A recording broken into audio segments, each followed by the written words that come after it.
चलो स्टार्ट कर रहे हैं। देखो लास्ट क्लास आखिरी क्वेश्चन ये वाला हो गया था सबका, राइट। अभी आप लोग इस क्वेश्चन को एक बार पढ़ लो, फिर बात करते हैं।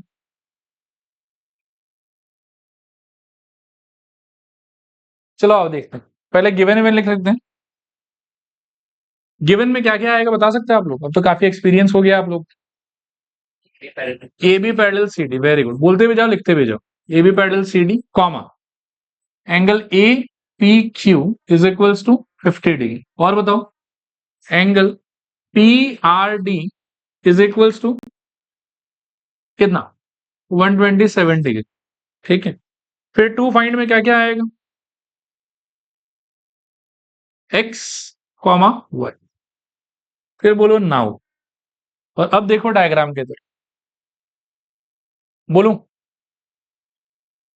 थोड़ा ध्यान से सुनना। पहले एक्स पे फोकस करते, वो शायद ज्यादा आराम से आ जाएगा। आप अगर इस लाइन को और इस लाइन को देखते हो पैरेलल लाइंस के तरफ और इसको देखते हो ट्रांसवर्सल के तरफ, तो एक्स मेरे ख्याल में ट्रांसवर्सल के एक तरफ और 50 मेरे ख्याल में ट्रांसवर्सल के दूसरे तरफ। और एक्स का लोकेशन 50 का लोकेशन दोनों आपको लगता है कि दोनों पैरेलल लाइन के बीच के वाले पार्ट में आ रहा है। तो एक्स और 50 का लोकेशन आप उस तीन कैटेगरी में से कौन सा कैटेगरी में डाल सकते हो? Alternate angles. और ऑल्टरनेट एंगल्स का लाइन के पैरेलल होने पे प्रॉपर्टी क्या होता था कि they are equal to each other. तो वहां से हम क्या बोल सकते हैं? X is equals to 50। लिखूं? Now x is equals to 50 degree. Reason देना alternate angles. Alternate angles. Alternate angles चलेगा। y निकालने के लिए मेरे पास में तीन चार आइडिया है। मैं दो आइडिया आप लोगों के साथ में शेयर करूंगा, जो आपको कंफर्टेबल लगेगा हम उसके थ्रू सॉल्व कर ले। एक सिंपल आइडिया जो आपको शायद ज्यादा कंफर्टेबल लगेगा वो ये है कि इस missing part of the puzzle को आपने एक बार के लिए z माने। ठीक है। तो z और 127 का सम कितना होना चाहिए? 180 डिग्री। रीजन लीनियर पे z आ जाने के बाद में x ऑलरेडी आ रखा है और एक ट्राइंगल के अंदर के सारे एंगल का सम कितना होता है? 180 डिग्री। तो x plus Y plus Z का आंसर कितना होना चाहिए? 180। आपको z का वैल्यू भी पता है, आपको x का वैल्यू भी पता है, तो दोनों बिठा दो, y आ जाएगा आपके पास। एक ये तरीका हो सकता, एक तरीका ये हो सकता है देखो कि आप z वेड को इन्वॉल्व ना करो और आप ऐसे सोचो कि ये एक लाइन है, ये उससे पैरेलल एक लाइन है और ये वाला आपका ट्रांसवर्सल। ठीक है। We are not focusing on this line. ये बीच में है, थोड़ा परेशान आपको करेगा, बट आप इस पर फोकस मत करो। ठीक है। आप देखो कि ये लाइन है, इससे पैरेलल ये लाइन है और ये आपका ट्रांसवर्सल है। तो मेरे को लगता है कि ये पूरा एंगल और ये पूरा एंगल को यदि मैं देखूं तो ये लोग वापस से ऑल्टरनेट एंगल की पोजीशन पे है। तो उस हिसाब से 127 का आंसर किसके इक्वल होना चाहिए? y प्लस 50 के इक्वल होना चाहिए। वहां से भी डायरेक्टली आपको y मिल जाए। कौन सा करोगे बताओ? फर्स्ट। फर्स्ट में कंफ्यूजन ये कई लोग को, लेकिन ये ऑल्टरनेट पहचानने में दिक्कत होता है। ये और एक बार समझाऊं कि हो जाएगा? हो जाएगा ना? सेकेंड ही लिखोगे? लिखो, कोई बात। लिखो again. Again 50 plus Y is equals to 127। Same reason होगा, ऑल्टरनेट एंगल्स। ठीक है। और यहां से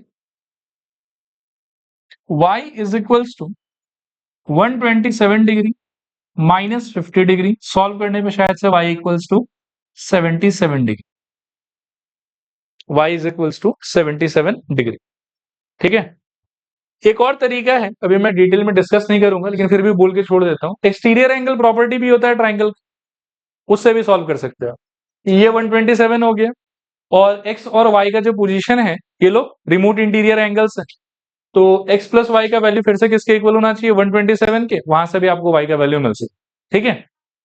नेक्स्ट एक नोट लिखो आप, फिर आगे बात करेंगे। नोट में लिखो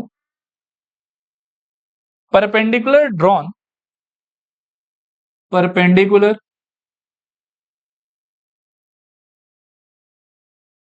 drawn between any two parallel lines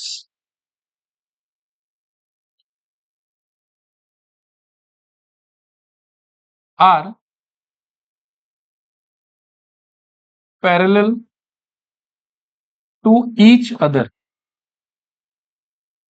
are parallel to each other, perpendicular drawn between two parallel lines are parallel to each other। ठीक है, क्या मतलब है देखो, मान लो कि ये एक लाइन है और ये एक और लाइन है जो उससे पैरेलल है, ठीक है, इस टाइप से। अब क्या है कि इन दोनों के बीच में आप अगर ऐसा लाइन ड्रॉ करते हैं, ठीक है, सच दैट कि फर्स्ट वाला भी 90 डिग्री 90 डिग्री, सेकेंड वाला भी 90 डिग्री 90 डिग्री, अगर ये लोग दोनों पहले से पैरेलल था तो ये दोनों नया वाला परपेंडिकुलर ये लोग भी आपस में पैरेलल होगा। ठीक है, मैं फिर से रिपीट कर रहा हूं खुद को, अगर आपके पास में पहले से, हालांकि ये शायद पैरेलल लग नहीं रहा मुझे, तो रुको एक बढ़िया डायग्राम बनाते हैं। ये हर्ष मुझे हमेशा परेशान करता रहता है, मैं बता रहा हूं, मैं पुलिस कंप्लेन कर दूंगा।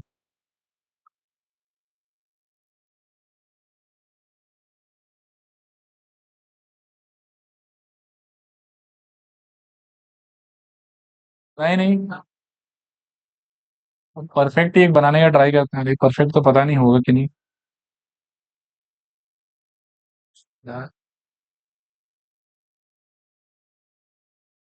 ऑलमोस्ट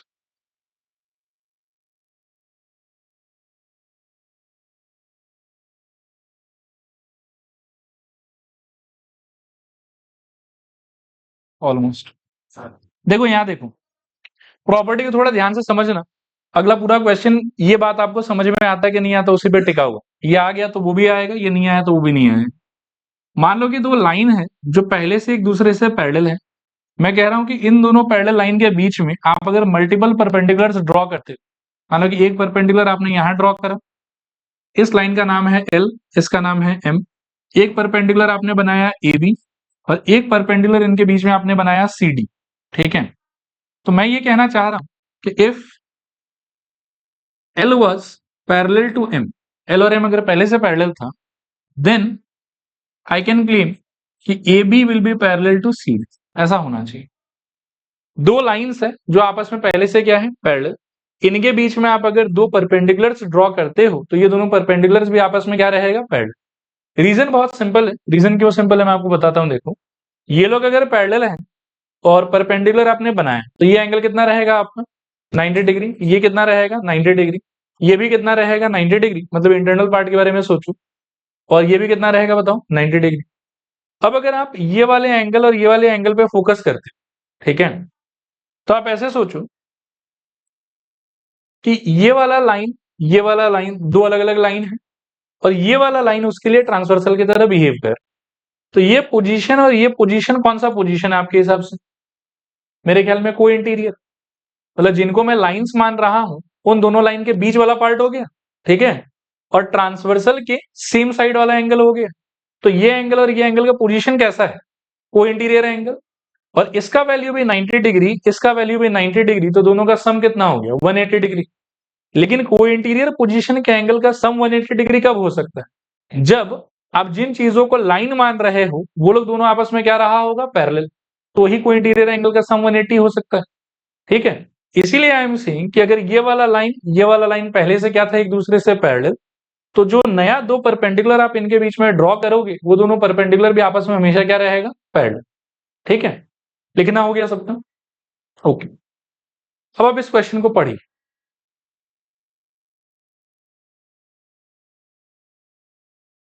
देखो, वैसे तो एक सपोर्टिंग डायग्राम यहाँ लिया हुआ है, लेकिन ये जो जो जैसे जैसे बोल रहा है ना वैसे वैसे मैं आपको एक बार ड्रॉ करके भी थोड़ा दिखाता हूँ, उससे क्या है कि आप अच्छे से फील कर पाओगे कि ये बोलना क्या चाह रहा है। यहीं पे बना लेते, एक और डायग्राम अगले पेज पे बना लेंगे। ये कह रहा है कि दो मिरर है, एक मिरर का नाम क्या है पी क्यू, और दूसरे मिरर का नाम क्या है आर एस, और दोनों एक दूसरे से ना पैरेलल है, ऐसा बोला हुआ है।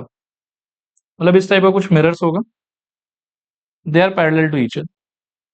उसके बाद में ये बोल रहा है कि an incident ray A B strikes the mirror P Q, an incident ray A B strikes the mirror P Q at B. ठीक है, तो इसका मीनिंग कुछ ऐसा होगा, देखो कि एक कोई, पहले तो इसको नाम दे देते हैं थोड़ा सा, ये मान लो कि आपका PQ मिरर है और ये वाला आपका RS मिरर है, और एक कोई रे आ रहा है आपकी इस टाइप से, ठीक है। रे का नाम क्या है? AB। ये A से स्टार्ट होगा, इस डायरेक्शन में जाएगा और इसको B पे हिट करेगा, ठीक है। आगे ये कहना चाह रहा है आपसे, देखो क्या, an incident ray AB strikes the mirror PQ at B, the reflected ray moves along the path BC and strikes the mirror RS at C। इसका मीनिंग होगा, देखो कि A से ये रे स्टार्ट हुआ, जाके पहले PQ को कहां पे हिट किया बताओ? B पे, और उसके बाद में यहां से रिफ्लेक्ट होके RS मिरर को कहां जाके हिट करेगा? वो C पे, ठीक है। तो यहां से कुछ इस टाइप का एक रे आ जाएगा ऐसे, और इस रे का नाम क्या होगा बताओ? ये AB था, ये वाला हो जाएगा BC। इसके आगे क्वेश्चन को पढ़ो, ये क्या बोल रहा है? And again reflects back along CD, मतलब यहां से यहां गया पहले, ठीक है, यहां से रिफ्लेक्ट होके RS को स्ट्राइक किया कहां पे? C पे, और C से ये दोबारा रिफ्लेक्ट होगा और किसी एक डायरेक्शन CD के अलोंग जो है ये आगे चला जाएगा S। देखो क्लियर है कि नहीं क्लियर? ठीक है। There were two mirrors placed parallel to each other, mirrors का नाम क्या था? PQ एंड RS, ठीक है। अब PQ एंड RS के अंदर में क्या हुआ कि A पॉइंट से,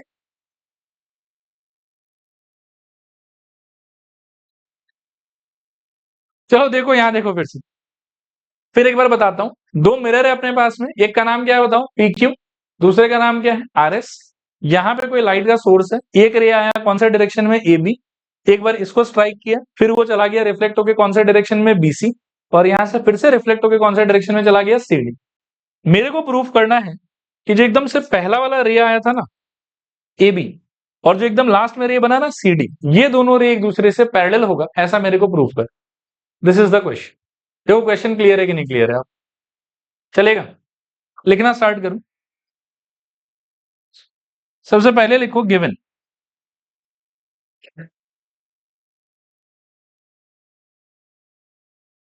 गिवन में लिखो PQ and RS are two mirrors, are two mirrors,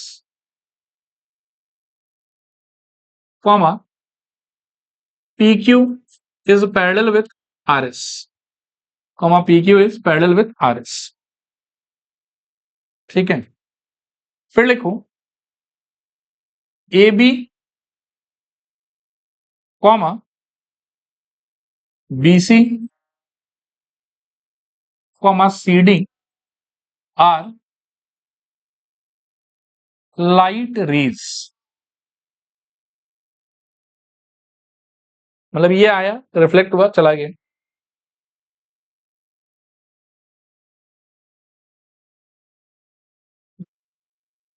इसमें वैसे चाहो तो ये पूरा लंबा भी लिख सकते हो, लेकिन फिर टाइम लगेगा, रहने दो, इतना लिखने से भी हो जाएगा हम लोग। आगे लिखो टू प्रूफ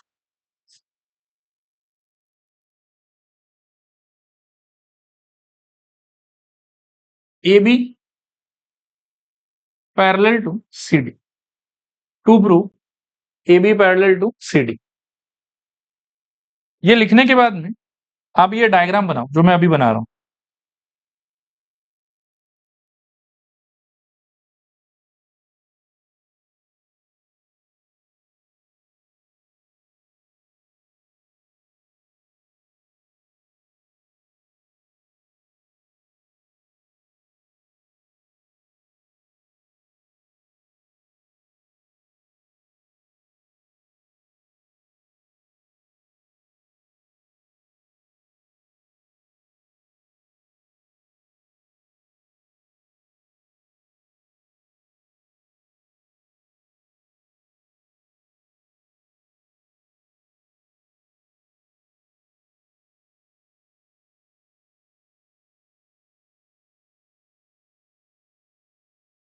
मैं लिखाऊंगा, आप एक बार ना इसको बनाओ पहले अच्छे से।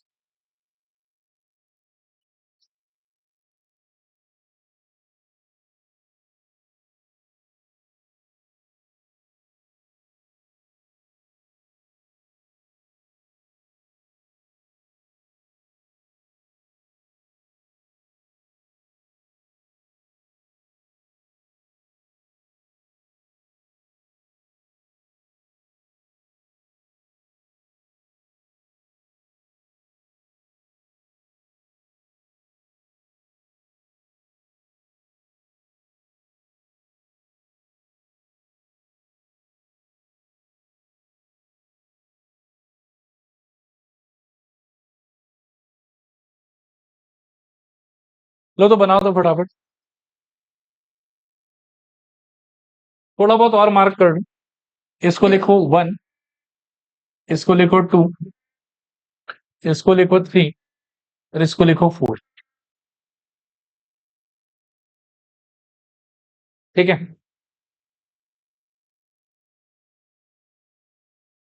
इसके आगे कंस्ट्रक्शन में लिखो,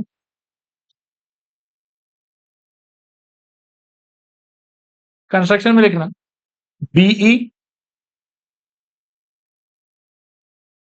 परपेंडिकुलर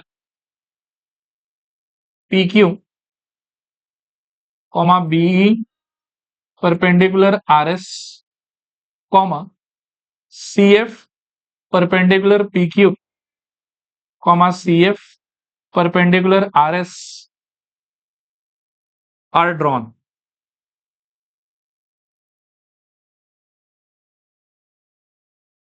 मतलब मैंने ऐसा दो लाइन बनाया है जो ऊपर वाले लाइन के साथ में भी परपेंडिकुलर है दोनों का दोनों, और नीचे वाले लाइन के साथ में भी परपेंडिकुलर है दोनों का दोनों। ठीक है, डन मेरे ख्याल में यहां पर। अब लिखो प्रूफ। प्रूफ के लिए ना पहले 2 मिनट थोड़ा सुन लेना अच्छे से, फिर लिखवा देता। स्टार्ट कर रहा हूं एक्सप्लेनेशन, थोड़ा ध्यान से सुनना। ये ऊपर वाला लाइन और ये नीचे वाला लाइन पहले से क्या दिया हुआ, पैरेलल। इन दोनों पैरेलल लाइन के बीच में आपने दो परपेंडिकुलर ड्रॉ किए, तो ये दोनों परपेंडिकुलर भी आपस में क्या होगा, पैरेलल। इसमें कोई कंफ्यूजन है? पक्का? फिर से पूछता हूं कि दोनों परपेंडिकुलर भी आपस में क्या होगा, बताओ, पैरेलल। साथ ही साथ एक और चीज देख सकते हैं हम, थोड़ा सा फिजिक्स आ रहा है बीच में, कि ये इंसिडेंट रे है इस मिरर के लिए, ये पॉइंट ऑफ रिफ्लेक्शन है, और यहां से ये क्या है आपके लिए, रिफ्लेक्टेड रे। तो हम जानते हैं कि बीच में अगर आप नॉर्मल ड्रॉ कर लेते हो तो एंगल ऑफ इंसिडेंस और एंगल ऑफ रिफ्लेक्शन आपस में क्या होना चाहिए, इक्वल। सेम लॉजिक हम एंगल 3 और एंगल 4 के लिए भी दे सकते हैं कि इस नीचे वाले मिरर के लिए BC क्या होगा आपके लिए, इंसिडेंट रे, फिर CD क्या होगा आपके लिए, रिफ्लेक्टेड रे, और CF क्या है आपके लिए, नॉर्मल। तो एंगल ऑफ इंसिडेंस और एंगल ऑफ रिफ्लेक्शन आपस में क्या होना चाहिए, इक्वल। उस वजह से एंगल 3 और एंगल 4 क्या होगा, इक्वल। तो एक बार आप कुछ लिखो मत, मैं इसके साइड में थोड़ा सा लिख के रख लेता हूँ। Angle 1 is equals to angle 2 आया, angle 3 is equals to angle 4 आया, और साथ ही साथ मेरे पास में आया कि BE will be parallel to CF। ये तीनों बात समझ में आता है, क्लियर 100%? ओके, कंटिन्यू करने से पहले एक बार मैं और पूछूंगा आप लोगों से, एंगल 1 और एंगल 2 क्या होना चाहिए आपस में, fast and loud. Angle 1 and angle 2, reason क्या होगा इसका, angle of incidence equals to angle of reflection. 3 और 4 क्या होना चाहिए, इक्वल। रीजन क्या होगा, angle of incidence equals to angle of reflection. BE parallel to CF, reason क्या होगा, perpendicular drawn between two parallel lines are parallel to each other. ठीक है, अब मैं क्या बोलना चाहूंगा, देखो कि सिंस BE और CF आपस में क्या हो गया, पैरेलल। सिंस BE और CF आपस में क्या हो गया, पैरेलल, तो इनको पैरेलल मान के आप अगर इसको एज अ ट्रांसवर्सल ट्रीट करते, ठीक है, थोड़ा कलर चेंज कर देता हूं, एक सेकेंड रुको, देखो यहां पे BE parallel with CF and इसको आपको मानना है ट्रांसवर्सल। तो एंगल 2 और एंगल 3 पे क्या कमेंट कर सकते हो, ये बताओ। दोनों पैरेलल लाइन के बीच में है, इनर पोर्शन पे है, एक ट्रांसवर्सल के लेफ्ट में, एक ट्रांसवर्सल के राइट में। इन लोकेशन के एंगल्स को आप क्या बोल सकते हो, फिर से बताओ, ऑल्टरनेट एंगल्स, और ऑल्टरनेट एंगल्स का वैल्यू क्या होगा, इक्वल। यहां तक समझ में आया? एक बार फिर पूछ लेता हूं, देखो ये वाला पैरेलल, ये वाला है आपका ट्रांसवर्सल, तो ये एंगल और ये एंगल का पोजीशन है ऑल्टरनेट एंगल का, therefore they will be equal. अब आगे सुनो बात ध्यान से, आपको मिल गया angle 2 is equals to angle 3, चलेगा। यूक्लिड बाबा ने हमको बताया कि कभी भी अगर कोई इक्वेशन है इस टाइप का, जिसमें left side right side equal है, आप अगर दोनों साइड 2 से मल्टीप्लाई कर देते हैं तो उससे इसका इक्वलिटी भंग हो जाएगा कि भंग नहीं होगा, नहीं होगा। Double of equals are equal. तो अगर angle 2 was equal to angle 3, तो twice of angle 2 will be equals to twice of angle 3। ठीक है, ट्वाइस ऑफ एंगल 2 को आप क्या लिख सकते हैं, एंगल 2 प्लस एंगल 2, और ट्वाइस ऑफ एंगल 3 को क्या लिख सकते हो, एंगल 3 प्लस एंगल 3। लेकिन वी नो कि एंगल 1 और एंगल 2 क्या है आपस में, इक्वल। तो एक एंगल 2 को चेंज करके can I make it angle 1 plus angle 2। Similarly यहां का एक एंगल 3 को चेंज करके can I make it angle 4। सो यहां मैं लिख देता हूं एंगल 3 प्लस एंगल 4, चलेगा? सो अल्टीमेटली क्या मिला हम लोग को कि angle 1 plus angle 2 is equals to angle 3 plus angle 4।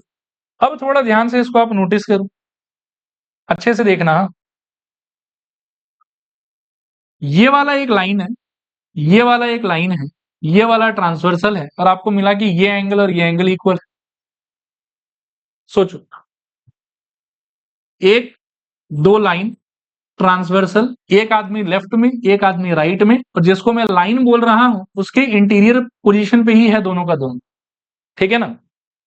फिर से मैं इमेजिन करवाता हूं, देखो ये वाला और ये वाला क्या हो गया आपका लाइन, ये क्या हो गया आपका ट्रांसवर्सल, ये वाला ट्रांसवर्सल के लेफ्ट में, ये वाला ट्रांसवर्सल के राइट में, और दोनों एंगल लाइंस के कहां है, बीच में। तो इन दोनों पोजीशन को आप कौन सा पोजीशन डिक्लेयर कर सकते हैं, ऑल्टरनेट इंटीरियर एंगल्स। और ऑल्टरनेट इंटीरियर एंगल अगर इक्वल हो गया तो उन दोनों लाइन को आपस में क्या रहना पड़ा हो, parallel. Therefore I can say what, AB is parallel with CD, हेंसफोर्थ। देखो रिपीट करना है कि हो जाए, लिखा दूं अब, चलो शुरू करो।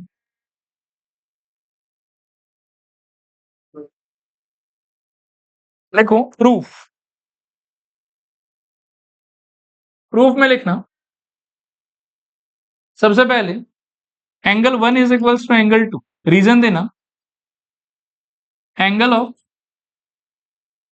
Incidence is equals to angle of reflection, angle of incidence is equals to angle of reflection.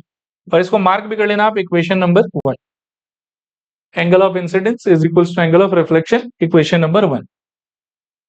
Next लिखो angle 3 is equals to angle 4, same reason, angle of incidence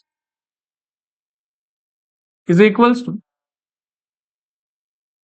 angle of reflection, equation number 2, ठीक है? आगे लिखना BE parallel CF, इसमें आप reason दे देना by construction. हमने ऐसा बनाया है इसको कि ये दोनों लाइन ऑब्वियसली आपस में क्या रहेगा, पैरेलल। आगे लिखो नाउ, नाउ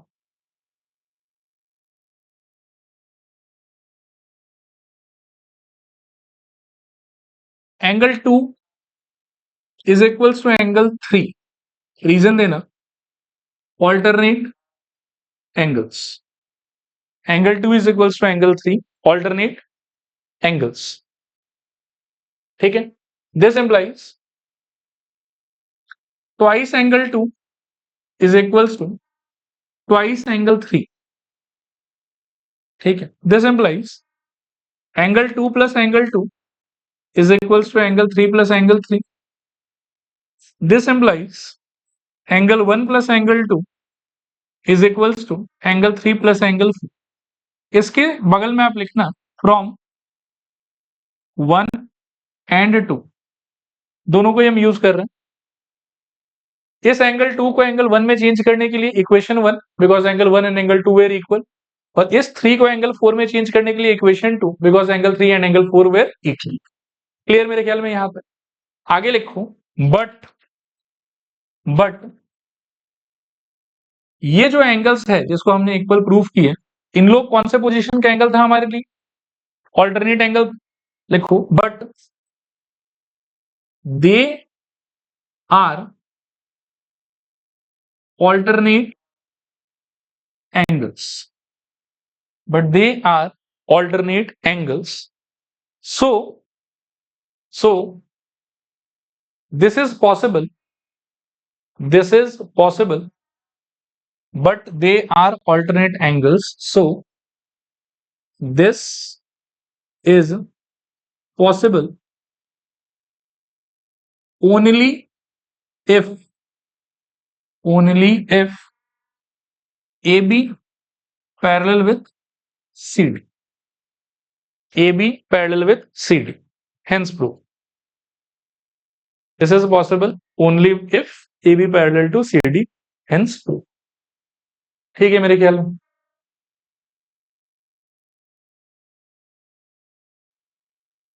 नेक्स्ट हेडिंग लिखो आप लोग, एग्जाम्पल्स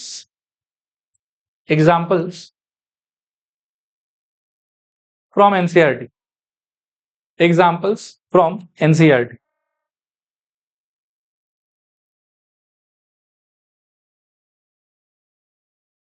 जो कुछ एग्जाम्पल्स भी है एक्सरसाइज से पहले, कुछ तो बहुत इजी है, फटाफट हो जाएगा। एक इसमें लेकिन टफ क्वेश्चन भी है और वो इंपॉर्टेंट भी है बहुत एग्जाम पॉइंट ऑफ व्यू से। हालांकि चलो स्टार्ट करते, पढ़ो इसको।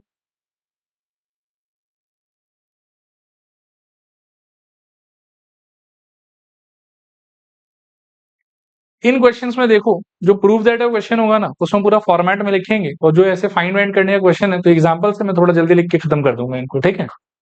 इसमें पीओ आर और आरओ क्यू का रेशियो कितना दिया हुआ हम लोग को, 5:7, और हमको बोला है कि पी क्यू और आर एस अपने आप में क्या है, लाइन, जो कौन से पॉइंट में मीट करेगा, ओ पॉइंट। तो इन दोनों एंगल को अगर मैं देखूं तो पी ओ आर मेरे ख्याल में ये वाला एंगल है, और आर ओ क्यू मेरे ख्याल में ये वाला एंगल है, और क्वेश्चन के हिसाब से पी क्यू अपने आप में क्या है, स्ट्रेट लाइन। तो ये दोनों एंगल मिला के सम कितना होना चाहिए, 180 डिग्री। अगर रेशियो इसका 5:7 है तो एक एंगल को हम कितना एज्यूम कर सकते हैं, 5x, दूसरे को कितना एज्यूम कर सकते हैं, 7x। सॉल्व करने से आंसर आ जाएगा। लिखो, let angle PO R is equals to 5x and angle R O Q is equals to 7x। Let angle PO R is equals to 5x, angle R O Q is equals to 7x। ठीक है, आगे लिखो, clearly angle P O R plus angle R O Q मिला के कितना होना चाहिए, 180 degree. Reason कुछ भी दे सकते हो, लीनियर पेयर लिख दो यहाँ, linear pair. This implies PO R का आंसर कितना है, 5x, आर ओ क्यू का आंसर कितना है, 7x इज इक्वल्स टू 180। दोनों मिला के मेरे ख्याल में 12x इक्वल्स टू 180, x इक्वल्स टू शायद सॉल्व करके 15 आएगा, एक बार चेक कर लो। x इज इक्वल्स टू कितना आ गया आपकी, 15 डिग्री। ठीक है, आगे लिखो, now angle P O R is equals to 5 into 15 कितना आ जाएगा, 75 डिग्री।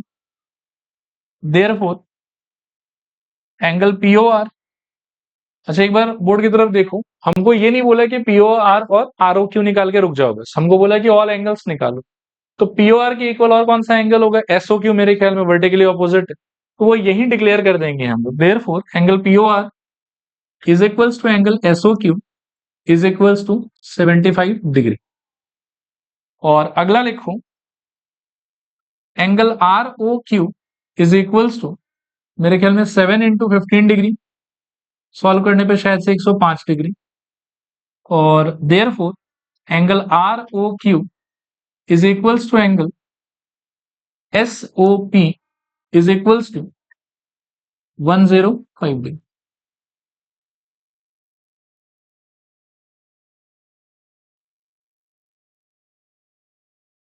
देखो इसको, देखो ये बोल रहा है कि ray O S stands on a line P O Q, ray O R and O T are angle bisectors of angle P O S and angle S O Q respectively. If angle P O S is equals to X, find angle R O T. कोई photo वोटो कुछ नहीं दिए, ठीक है, पढ़ लो एक बार, थोड़ा सोच लो फिर बात कर।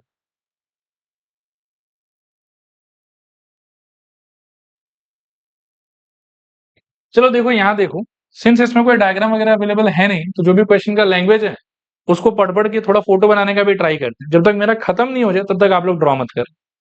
देखो तो क्वेश्चन क्या बोल रहा है कि ray O S stands on a line P O Q.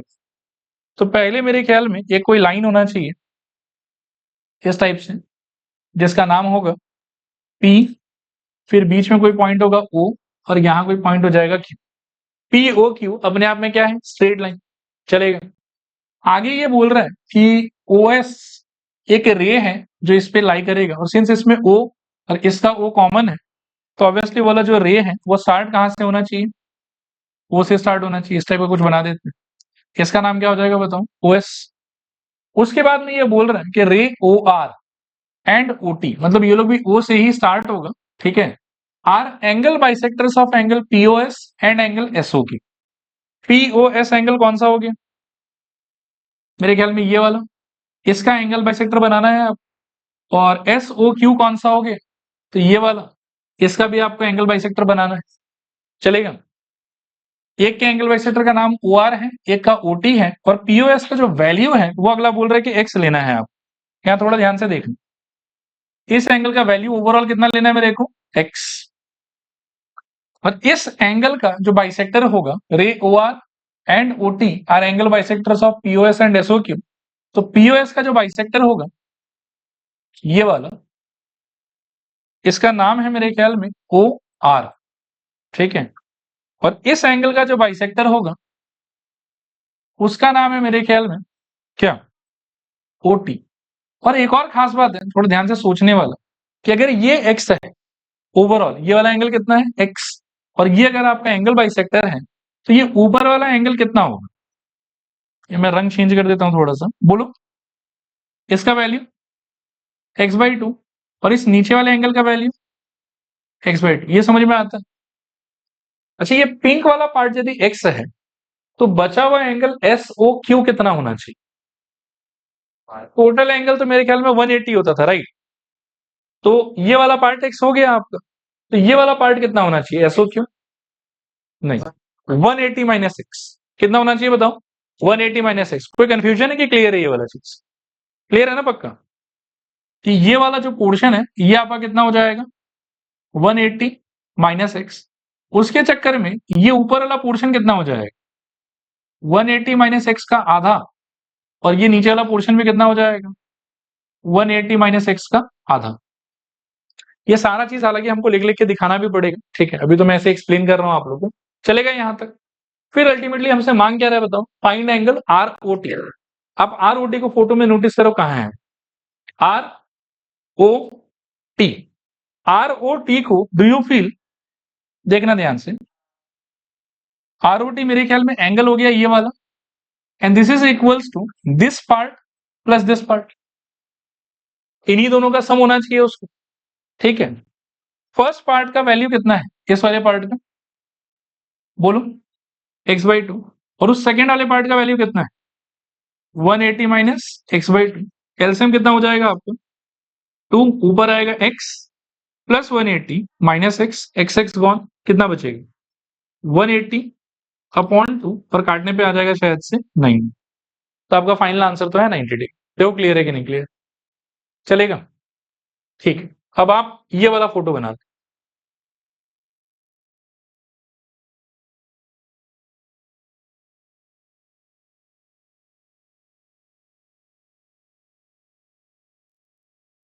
चलो थोड़ा लिखना भी स्टार्ट करते हैं, लिखो गिवन।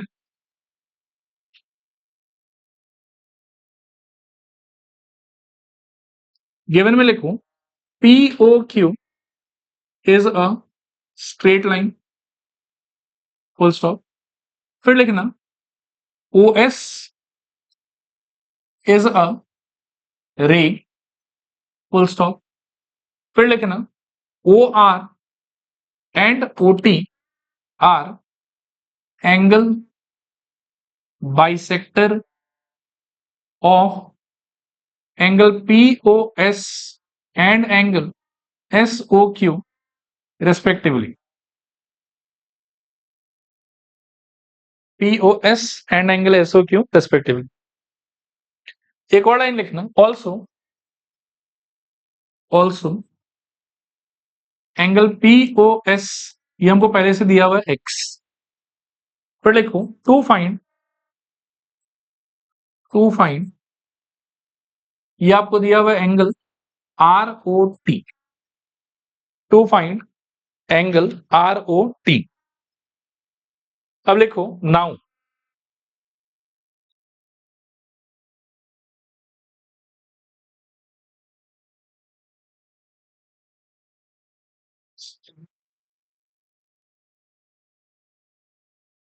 लिखो since O R is bisector of angle POS, therefore angle ROS is equals to angle POS divided by 2 which is equals to x by 2, क्योंकि POS का वैल्यू तो ऑलरेडी x दिया हुआ चलेगा यहां पर।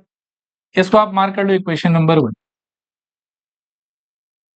नेक्स्ट लिखना again angle POS plus angle SOQ is equals to 180 degree. Reason देना लीनियर पेयर। ये हम कौन से एंगल का बात कर रहे हैं आप बोर्ड पर देख लो एक बार। POS एंड SOQ, ये एंगल और ये एंगल का बात कर रहे हैं, तो इन दोनों का सम कितना होना चाहिए 180, जिसमें से POS को क्वेश्चन खुद से कितना बोल रहा है x। ठीक है, तो लिखूं this implies x plus angle SOQ, x plus angle SOQ is equals to 180। x उधर शिफ्ट करूं, angle SOQ is equals to 180 minus x। Angle SOQ is equals to 180 minus x। चलेगा यहां तक। इसको आप वैसे कुछ मार्क मत करो, हो जाएगा। लिखो again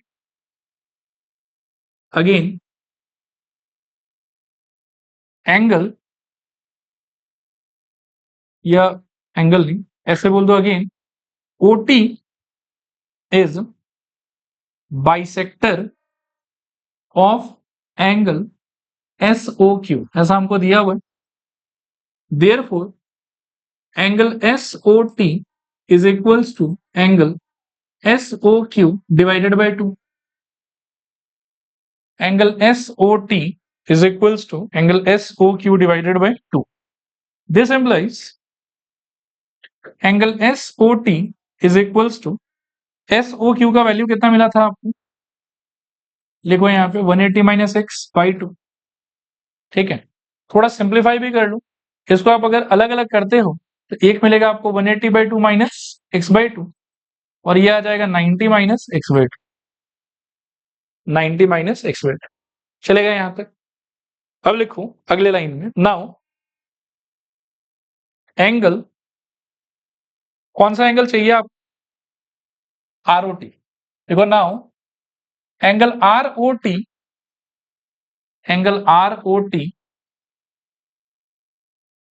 is equals to angle ROS plus angle SOT। ROS कितना मिला था हम लोग को इक्वेशन 1 में, देखो x बाई 2, और SOT कितना मिला है हम लोग को, इसको चाहो तो इक्वेशन 2 मार्क करो।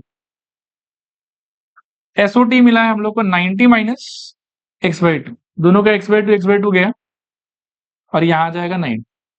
तो therefore angle ROT is equals to 90 degree, और यहां पर रीजन मेंशन कर देना फ्रॉम 1 एंड 2।